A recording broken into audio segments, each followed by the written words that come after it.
As we grow up, this external monologue doesn't just disappear. It becomes internalized. It transforms into our inner voice, that stream of consciousness inside our heads. But sometimes, especially when we're facing a challenge, learning something new, or trying to process strong emotions, that inner voice comes back out, and that's a good thing. So, why is it so helpful? One of the biggest benefits is problem solving and focus. Have you ever been stuck on a difficult task and started talking yourself through it? Step by step. Okay, first I need to connect this piece to that piece. Wait, no. The instructions say to do this part first. This process of verbalizing your thoughts helps to organize them and clarify your plan of action. A study published in the Quarterly Journal of Experimental Psychology found that people who said the name of an object out loud while searching for it in a supermarket found it faster than those who did untie. By speaking, you're engaging more of your brain. You're not just thinking the word apple, you're saying it and hearing it. This multisensory engagement solidifies the goal in your mind and helps you filter out distractions. It's like giving your brain a super-focused command. It's a powerful tool for concentration. Another major benefit is emotional regulation. Life throws a lot at us, and sometimes our feelings can be overwhelming. Talking to yourself can be a form of self-soothing and emotional processing. When you're feeling anxious before a big presentation, you might say, "You've got this. You prepared for this. Just take a deep breath." This isn't just empty reassurance. Research by psychologist Ethan Kross has shown that the way you talk to yourself matters, specifically using your own name or the pronoun you instead of I. A technique called distanced self-talk can be incredibly effective. So instead of saying, "Why am I so nervous?" try saying, "John, why are you feeling so nervous?" This simple switch creates psychological distance. It allows you to step back and analyze your feelings more objectively, as if you were talking to a friend. You become both the person experiencing the emotion and the wise counselor offering advice. This helps you to manage intense feelings of anxiety, anger, or sadness without getting completely swept away by them.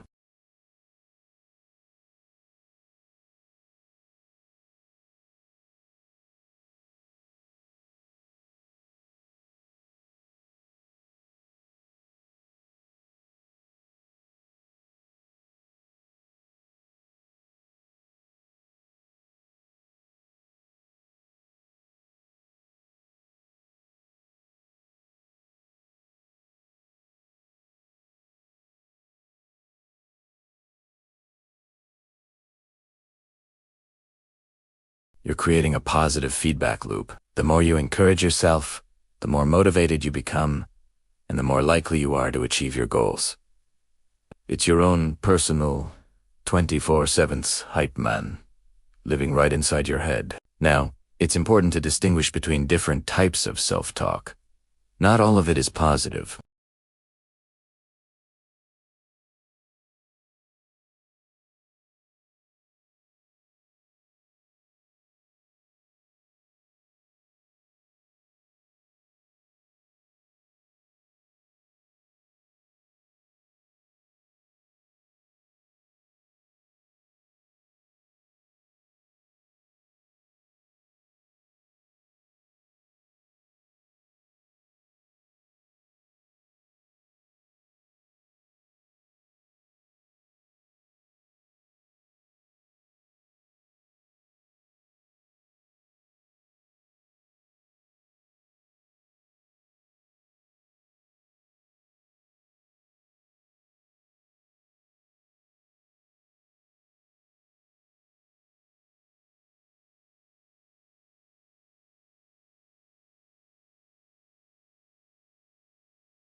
If you found this video helpful, please give it a thumbs up and consider subscribing for more insights into psychology and self-improvement.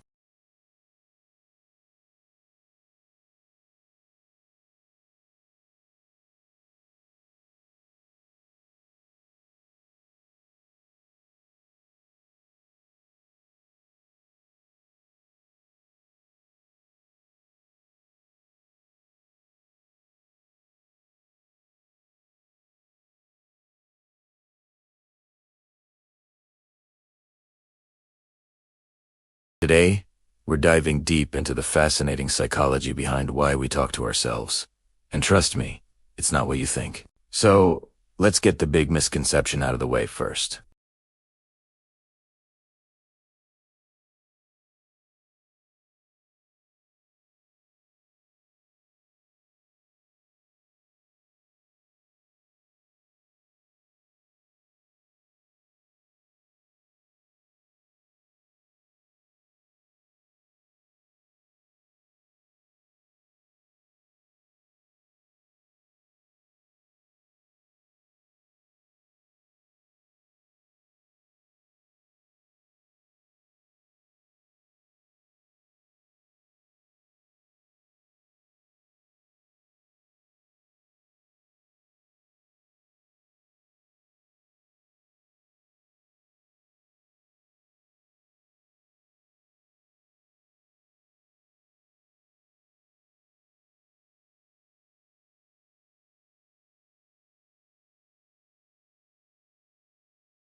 But it often resurfaces, especially when we're faced with challenging situations.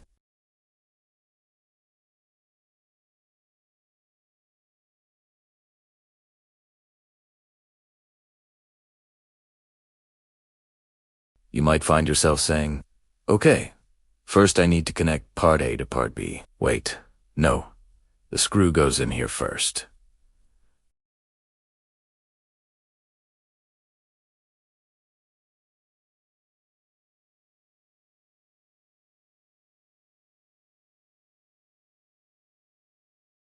Research has backed this up time and time again.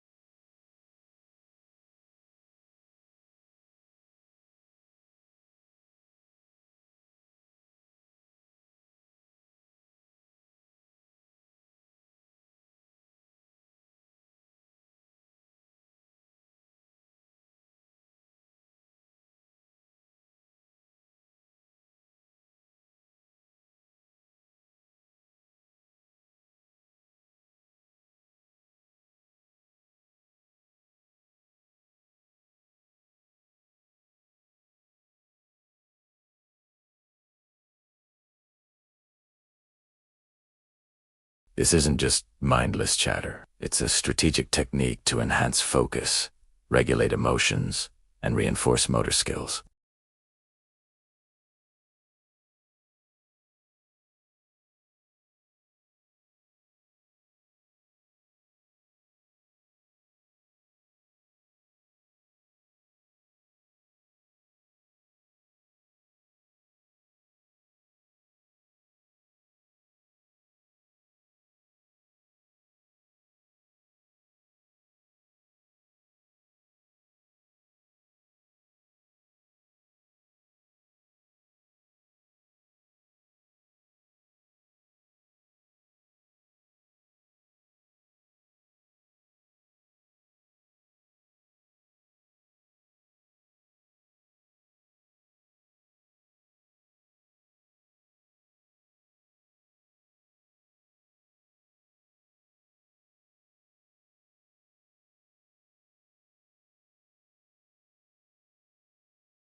You're accessing your own knowledge, processing information, and problem solving in real time.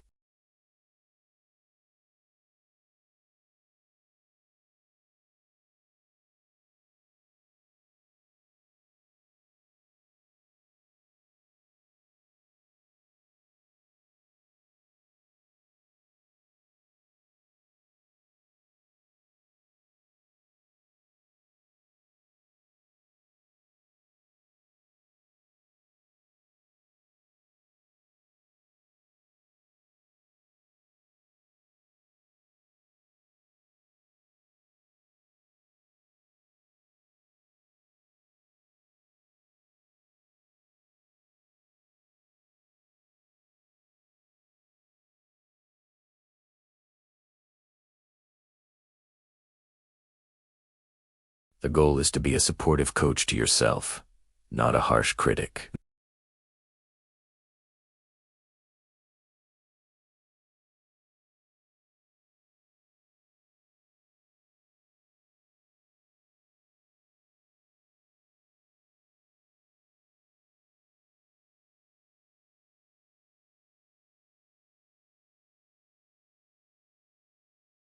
So, when does self-talk cross the line from normal to a potential cause for concern? Generally, it becomes a problem when it's part of a larger pattern of disordered thinking, such as in psychosis or schizophrenia. In these cases, the person may not recognize that the voice is their own, or they may be responding to auditory hallucinations. The self-talk might be disorganized, illogical, and accompanied by other significant changes in behavior and thinking. But this is very different from the coherent, goal-directed self-talk that most of us engage in. For the vast majority of people, talking to yourself is a healthy, adaptive behavior. If you're ever worried about your mental health or that of someone you know, it's always best to reach out to a mental health professional for guidance. In conclusion, that voice in your head, and the one that sometimes slips out, isn't a sign of madness. It's a sign of a busy, active, and intelligent mind at work. It's your brain's way of organizing thoughts, focusing attention, motivating action, and regulating emotions. From a child learning to tie their shoes to a scientist solving a complex equation, self-talk is a fundamental part of the human experience.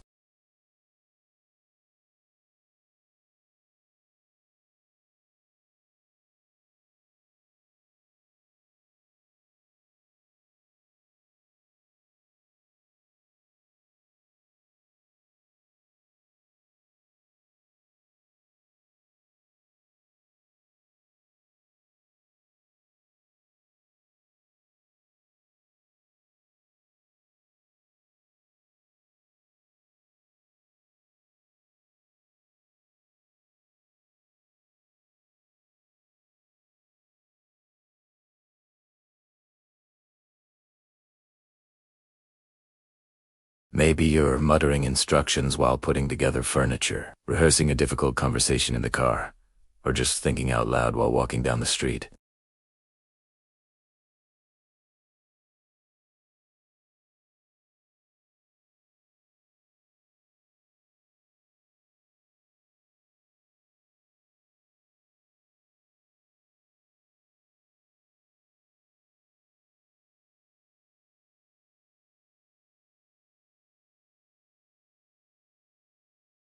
For a long time, it was stigmatized, often associated with characters in movies who were depicted as unstable.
For example, you might catch yourself thinking, I'm going to fail this exam. By saying it out loud, it can sometimes sound less intimidating.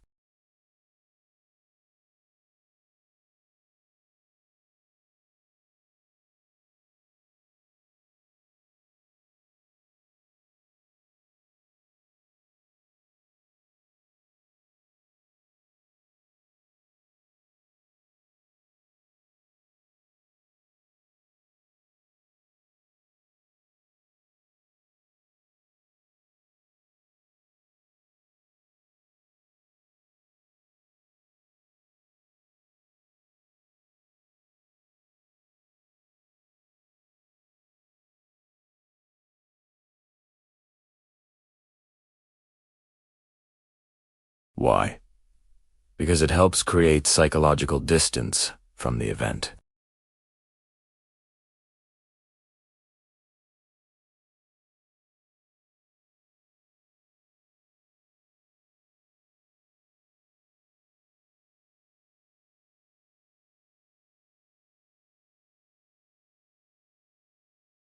They're not just muttering nonsense. They're using distanced self-talk to stay focused, motivated, and in control of their emotions during high-stakes moments. So next time you have a big challenge ahead, try it. Give yourself a little pep talk using your name. It might feel a little strange at first, but the science says it works. You're activating the same brain regions you use when thinking about other people, which allows for better self-talk is also a fantastic tool for memory and learning. Have you ever repeated a phone number or a shopping list out loud to remember it? That's a simple example of this principle in action. A study published in the Quarterly Journal of Experimental Psychology found that saying the name of an object out loud helps you find it faster. In the experiment, participants were asked to find a specific item, like a banana, in a picture of a supermarket. Those who said banana out loud found it more quickly than those who didn't. This works because the combination of both saying the word and hearing it reinforces the concept in your brain. It creates a stronger, multi-sensory memory trace. This is why reading aloud can be a powerful study technique.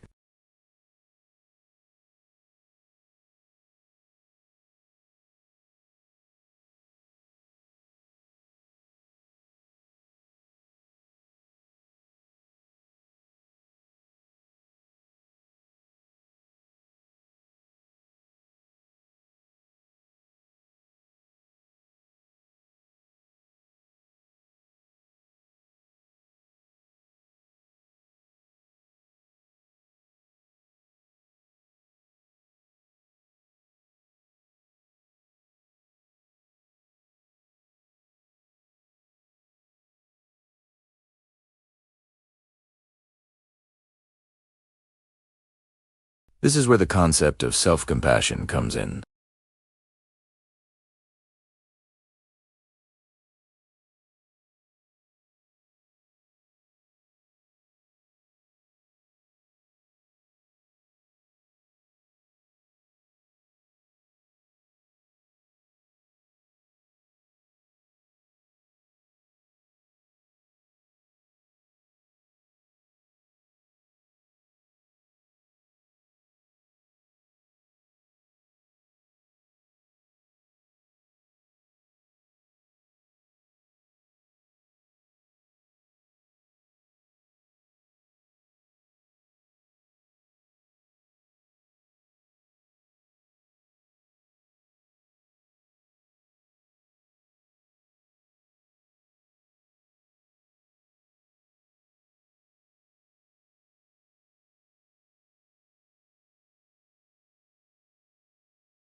Transform I'm a failure into. I learned a valuable lesson from this experience.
And I'd love to hear from you in the comments.